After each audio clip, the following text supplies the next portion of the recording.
नमस्कार, मी हेमाली मोहिते. एनडीटीव्ही मराठीवर ग्लोबल रिपोर्टमध्ये सुरुवातीला बातमी आहे ती अमेरिकेची. अमेरिकेचे नवनिर्वाचित राष्ट्राध्यक्ष डोनाल्ड ट्रम्प हे अमेरिकेचे 47वे अध्यक्ष म्हणून शपथ ग्रहण करण्यास सज्ज आहेत. अमेरिकन वेळेनुसार दुपारी 12 वाजता ते शपथ घेणार आहेत. यंदा आर्टिक वादळामुळे हा सोहळा कॅपिटल समोरील खुल्या प्रांगणात न होता कॅपिटल रोटुंडा या सभागृहात होणार आहे. या शपथ ग्रहण सोहळ्यासाठी आमंत्रित पाहुणे येण्यास सुरुवात झालेली आहे. तत्पूर्वी सकाळी ट्रम्प यांनी सपत्नीक चर्चमध्ये जाऊन प्रार्थना केली. परंपरेनुसार सेंट जॉन एपिस्कोपल चर्चमध्ये त्यांनी सेवा दिली. तर रविवारी रात्री त्यांनी ब्लेअर हाऊसमध्ये वास्तव्य केलं होतं. चर्चमधल्या सेवेनंतर त्यांनी मावळते राष्ट्राध्यक्ष जो बायडन आणि फर्स्ट लेडी जिल बायडन यांच्यासह चहापानाचा आस्वाद घेतला. व्हाईट हाऊसमध्ये हा छोटेखानी समारंभ झाला. दरम्यान कॅपिटल बाहेर ट्रम्प समर्थक अमेरिकन नागरिकांनी मोठी गर्दी केली. यंदा खुल्या प्रांगणात हा सोहळा होणार नसल्यानं सर्वसामान्य नागरिकांना प्रत्यक्षात हा सोहळा पाहता येणार नाहीये. त्यामुळे कॅपिटल बाहेर मोठी गर्दी झाली आहे. दरम्यान कॅपिटलमध्ये आमंत्रित पाहुणे एकत्र येण्यास सुरुवात झालेली आहे.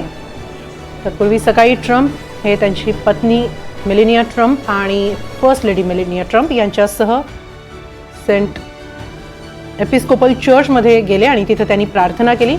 एक अमेरिकन परंपरा आहे. राष्ट्राध्यक्ष शपथ ग्रहणापूर्वी चर्चमध्ये जाऊन प्रार्थना करतात. तर यंदा ट्रम्प यांच्या सोहळ्याला अनेक दिग्गज उपस्थित आहेत. काही परदेशी पाहुण्यांना आमंत्रित करण्यात आलेले आहेत. तर अनेक टेक सम्राट देखील या शपथविधी सोहळ्याला उपस्थित आहेत. एलॉन मस्क, जेफ बेजोस आणि सुंदर पिचाई हे देखील शपथ ग्रहण सोहळ्यासाठी कॅपिटलमध्ये उपस्थित आहेत. तर भारताकडून एस जयशंकर हे या सोहळ्याला उपस्थित राहणार आहेत. इटलीच्या पंतप्रधान जॉर्जिया मेलोनी या देखील सकाळीच अमेरिकेत दाखल झाल्या. त्या देखील या सोहळ्याला उपस्थित राहणार आहेत. यंदा पहिल्यांदाच अमेरिकन राष्ट्राध्यक्षांच्या शपथ ग्रहण सोहळ्याला परदेशी पाहुण्यांना निमंत्रण देण्यात आलेलं आहे. दरम्यान हा सोहळा नेहमी कॅपिटल समोरच्या प्रांगणात होतो. मात्र यंदा आर्टिक वादळामुळे हा सोहळा कॅपिटलमधल्या रोटुंडा सभागृहात घेण्याचं ठरवलं आणि त्यानंतर आता ही कॅपिटलमध्ये उपस्थित आमंत्रितांची गर्दी आपण पाहतो आहोत.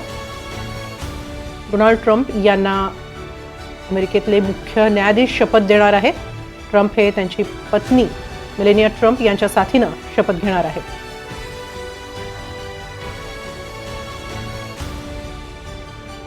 तर मावळते राष्ट्राध्यक्ष आणि त्यांच्या पत्नी देखील या शपथ ग्रहण सोहळ्याला उपस्थित आहेत. अमेरिकन राष्ट्राध्यक्षांच्या शपथ ग्रहण सोहळ्याला माजी राष्ट्राध्यक्ष देखील उपस्थित राहण्याची परंपरा आहे.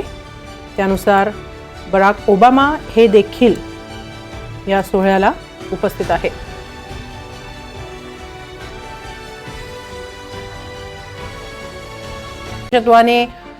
टेस्लाचे सीईओ एलॉन मस्क यांच्यासह अनेक टेक सम्राटही उपस्थित आहेत. जेफ बेजोस, ॲपलचे टीम कुक हे देखील तिथे उपस्थित आहेत. तसंच ट्रम्प यांचे सगळे कुटुंबीय देखील या शपथविधी सोहळ्यासाठी उपस्थित झालेले आहेत. आता प्रत्यक्षात नवनिर्वाचित राष्ट्राध्यक्ष डोनाल्ड ट्रम्प यांची दुपारी अमेरिकन वेळेनुसार दुपारी 12 वाजता हा शपथग्रहण सोहळा होणार आहे. तर भारतीय वेळेनुसार रात्री 10:30 वाजता म्हणजे आता तासाभरानंतर हा सोहळा होणार आहे.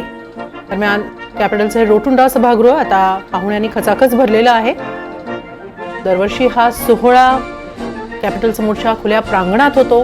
मात्र यंदा आर्टिक वादळामुळे हा सोहळा अंतर्गत सभागृहात घेण्याचा निर्णय घेण्यात आला.